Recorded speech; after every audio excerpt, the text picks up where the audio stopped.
Rəşid Beyputov adına mahnı teatrında keçirilən tədbir təkcə musiqi gecəsi deyildi. Həm də milli mənəvi dəyərlərimizin, həmişəyaşar sənət xəzinəmizin təbliği, saz, söz incilərimizin yaddaş xəzinəsi olan Ozan Aşıq incilərinin yaşı əsrlərlə dayanan yaradıcılıq yolunun yeni nəfəslər, səslər və ifalarla süslənmiş təntənəsi idi. Bu proqramda Qərbi Azərbaycanın aşıq havaları, dastanlardan fraqmentlər səslənəcək.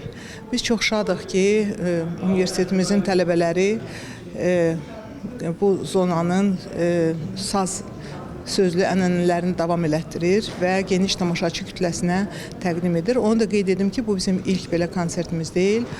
Artıq belə bir konsert Qərbi Azərbaycan icmasında bir müddət əvvəl baş tutmuşdur. Azərbaycan Dövlət Mədəniyyət və İncəsənət Universitetinin Aşıq Sənəti Kafedrasının müəllim və tələbələrinin hazırladıkları bu ədəbi bədii gecə həm də bir yaddaş saxlancındakı incilərə verilən yeni dəyər, yeni səs, yeni nəfəslə süslənmiş bir sənət ömrünün davamı sayıla bilər. İfa olunan hər bir havada, oxunan hər bir mahnıda Göyçənin ruhu yaşayırdı. Bugün yolumuzu gözləyən torpaqlarımızın ətri hiss olunurdu. Tamaşaçıların xəyalən doğma yurda qovuşduran səslər idi bu səslər. Bu dünyanın oy, mən təcrübəm oy, eylədim.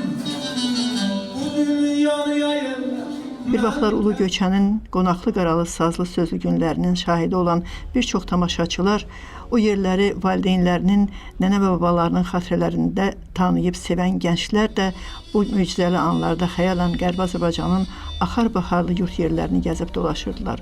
Aşıq sənətini yaşatmaq, inkişaf etdirmək və gələcək nəsillərə sevdirmək, ulu aşıqlarımızın yaratdıqları sənət incilərini təbliğ etmək bugün çox vacib bir missiyadır ki, bunu həm universitet müəllimləri, həm də tələbələr böyük həvəs və məmnunluqla yerinə yetirirlər. Danılmaz faktdır ki, bu mövzu bir konsertlə, bir görüşlə kifayətlənə bilməz.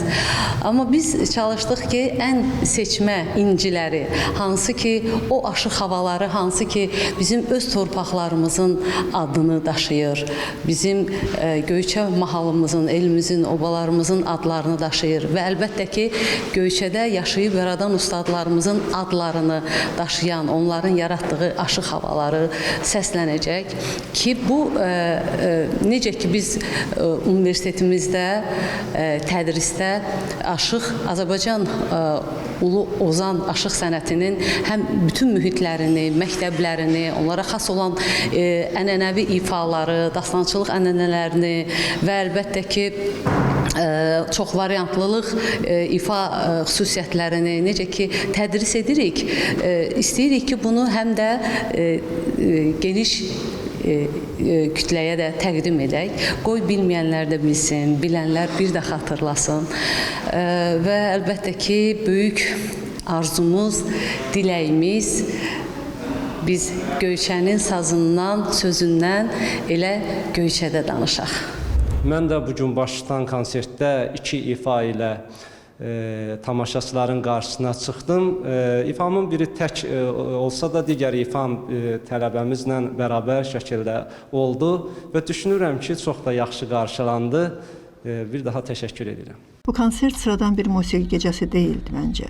Bu gecə həm də ulu ozanlarımızın, Aşıq Ələsgərin, Tufarqanlı Aşıq Abbasın, Ağ Aşığın, Dədə Şəmşirin, Aşıq Ələsgərin və neçə-neçə söz, saz nəhənginin səs, söz, ruh bayramı idi. Məncə konsertin ifaçıları da, dinləyiciləri də, tamaşaçıları da bu yağışlı, yağmurlu payız axşamı özləri ilə bir xatirə, bir qayıdış inamı apardılar evlərinə. Bu, aşıq sənətinin, aşıq ruhunun möcüzəsi idi.